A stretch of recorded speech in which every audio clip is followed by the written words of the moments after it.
I first learned that you could sleep overnight in KFC. It's now a little after 6 a.m., and I see there are still some people who stayed overnight in KFC, just sleeping inside. You could see someone over there too. Maybe next time we don't need to book a hotel, just go to KFC. Someone shared a video of a KFC in China, and it was full of people lying down. A knowledgeable user explained that since KFC is open 24 hours, who would go there for fried chicken in the middle of the night? KFC is really a model for the industry. Employees dim the lights to offer a warm place for people who have nowhere to stay. Whether customers order food or not, staff are always polite and never ask anyone to leave. This person shared a memory from his early days of starting a business, when he didn't yet have an office. He and his friends would spend all day at KFC, working on plans and sometimes staying late into the night. He was surprised to find people sleeping there, and it left a lasting impression. One user commented, "It's true, foreign companies are more open-minded. When I can't find a restroom outside, I'll always head to McDonald's or KFC first." Another video showed someone commenting on the hard life of migrant workers in China. They said, "Late at night, you can hear snoring loudly in the restroom." They added, "We can't even say where this is because if certain people find out, this place wouldn't be safe anymore." An overseas netizen responded, saying, "This kind of freedom is like a prison." Another said, "It's no different from slavery." A blogger shared a video showing people still living under bridges in cold weather. 在广州有许多外卖员都睡在桥洞。 In Guangzhou, many delivery workers sleep under bridges to save on rent. The pressure is immense. With high rent that's hard to afford. They endure the harsh conditions of running delivery under the scorching sun and then rest in bridge shelters at night. Despite the struggles, they never give up, trying to save as much as they can to support their families. On December 23rd, a blogger from Guangzhou shared a video about delivery workers who had set up tents under bridges. However, by December 25th, the situation changed. The media got involved, and the bridge shelters were cleared out. The blogger reported that media reporters had said they had a good solution for the workers, but now the area under the bridge had been cleared. A netizen overseas commented, "The Chinese government always solves problems this way.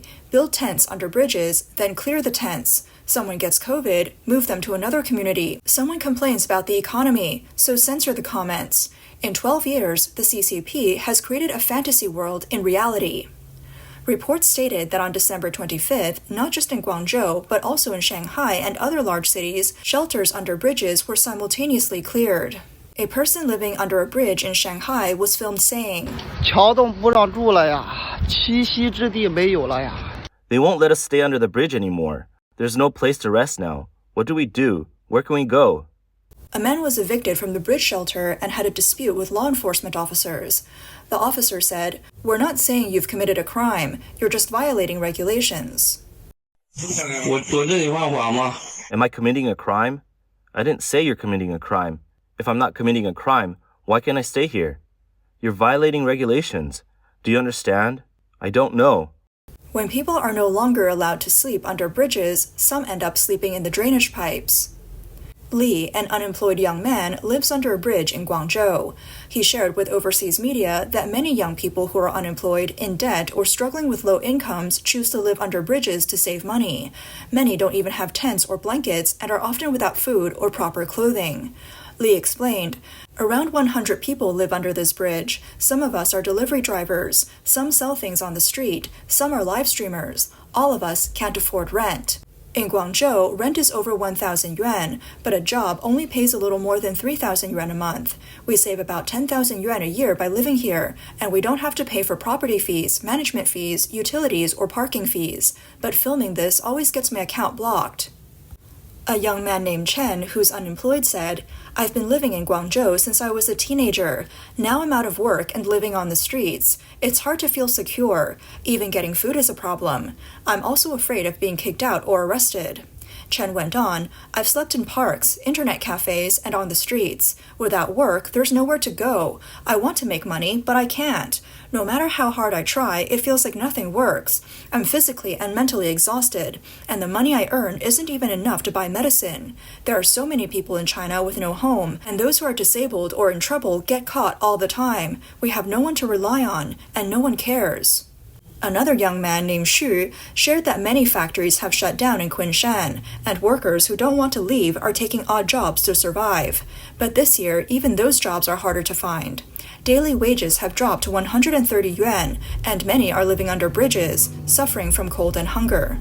Xu said, "We all live under a bridge now, about 20 people. It's so cold, we can't handle it. We have tents, but not enough blankets or clothes. We don't have work, and I've been unemployed for 3 years. I can't find a job, no one wants me. I need to do food delivery, but I don't have an electric bike. I'm so poor I can't even buy one." China's economy continues to struggle, and it's not just migrant workers who are suffering. In cities across the country, many middle-aged and young people are hustling to make a living. Some are delivery drivers or ride-sharing drivers, jobs that many previously middle-class people are doing after their businesses failed or they've lost their jobs. Additionally, because of the high unemployment rate among young people, many university graduates are also turning to food delivery or ride-sharing. As a result, these industries are becoming more competitive, and the future looks uncertain, with an increasing sense of pessimism. According to official reports, in the small city of Hefei, over 100,000 drivers have obtained ride-sharing licenses, but more than 40% of the vehicles are running empty. In Beijing, the number of delivery workers in the first half of 2024 grew by nearly 50% compared to the previous year, but the restaurant industry's profits have dropped by almost 90%.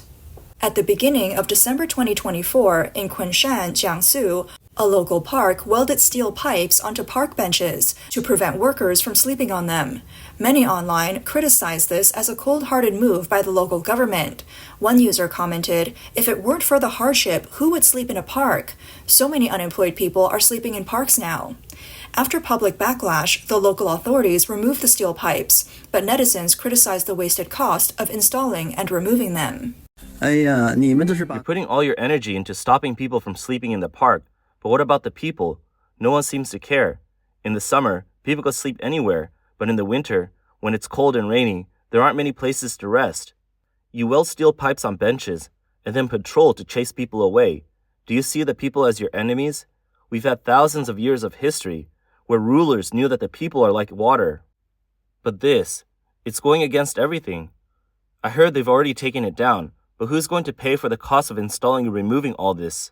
In many other parts of China, similar situations are emerging, where the government is taking measures to prevent homeless people from finding places to sleep. For example, in Liuzhou, Guangxi, densely packed piles have been installed on public walkways, while in Guangzhou, cement cones have been placed under overpasses to prevent homeless people from sleeping there.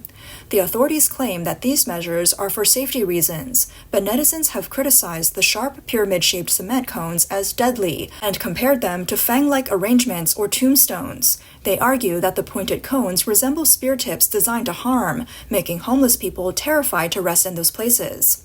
US-based political commentator Xing Tianxing noted that ordinary people who are financially stable and have a home would never choose to endure the cold and sleep on benches or under bridges. It's typically those at the bottom of society who, out of desperation, are left with no other choice. She pointed out that the government's goal with such measures, installing cement cones and welding steel pipes to benches, is not just to prevent people from staying too long in these places, but to make management easier. The official justification is that it's for city aesthetics and cleanliness, but in reality, it reflects the government's approach of treating citizens like potential threats that need to be controlled and monitored. The real problem isn't just sleeping under bridges, but the growing sense of confusion and anxiety about the future. Many people in China are struggling, even if they don't sleep on the streets, and they can't see any hope ahead. Large malls are empty. All the businesses are struggling. People just don't know how to make their businesses work anymore. Everything is gone. Everything is lost. I'm okay, but a lot of people won't make it until the new year. The money is really scarce right now. It's already mid-December, and our industry will probably shut down by the end of the month. I'm planning to go back home for the new year. I really have no choice. There's just no way out. My hope to pay off my debts is more urgent than any creditors. I have nothing left around me except my child who depends on me.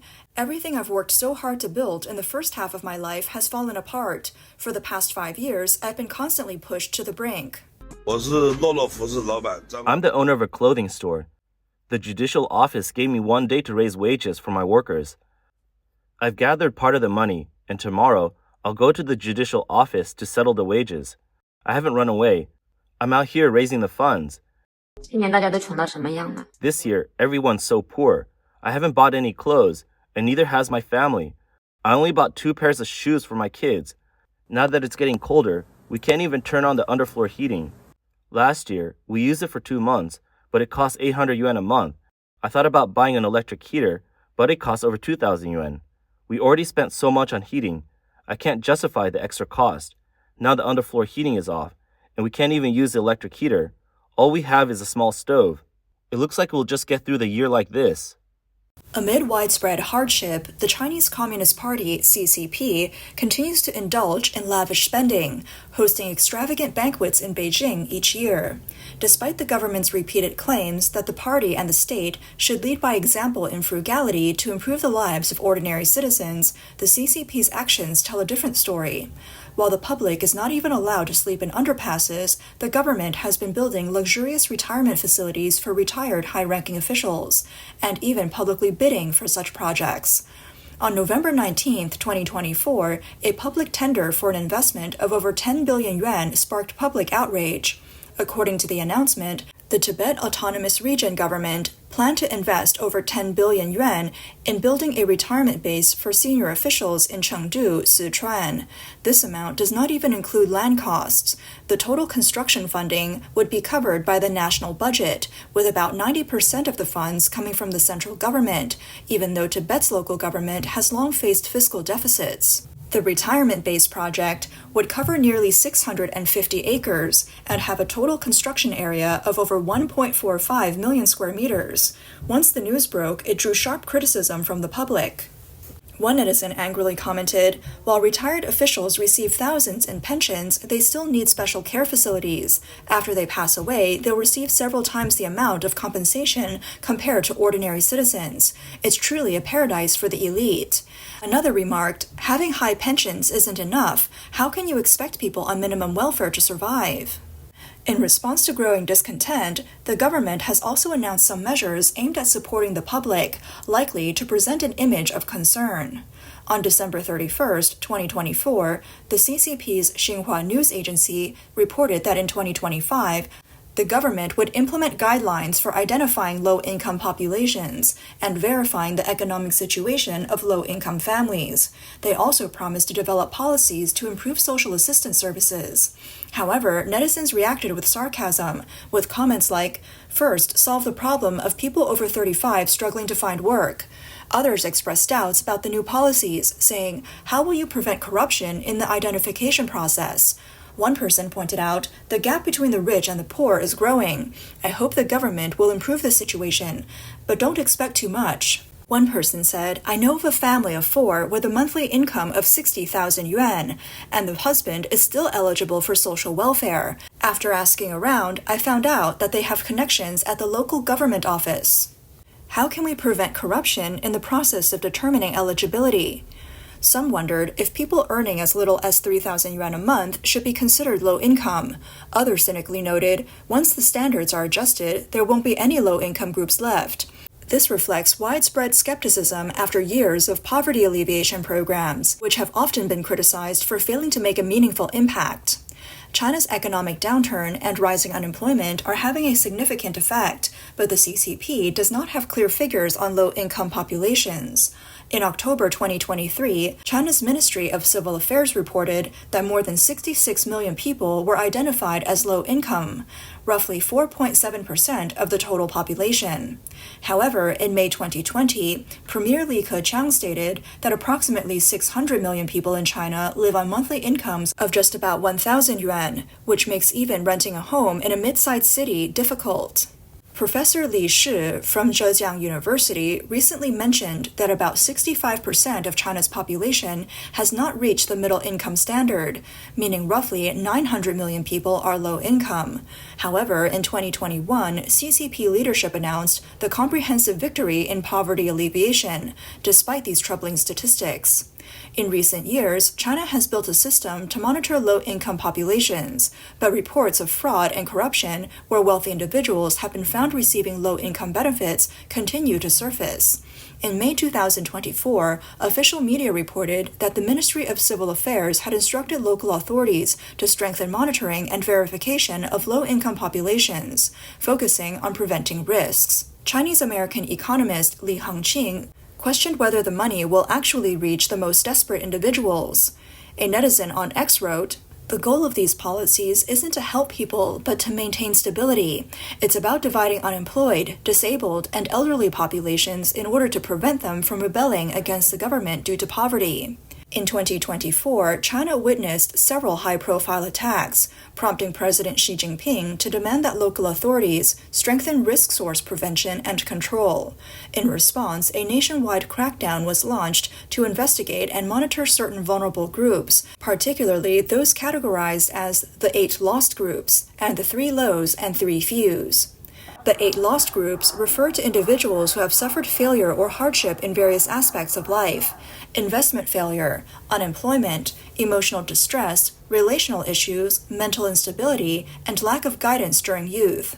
The 3 lows and 3 fews describe people with low economic income, low social status, low social reputation, limited social interactions, limited mobility opportunities, and few support channels.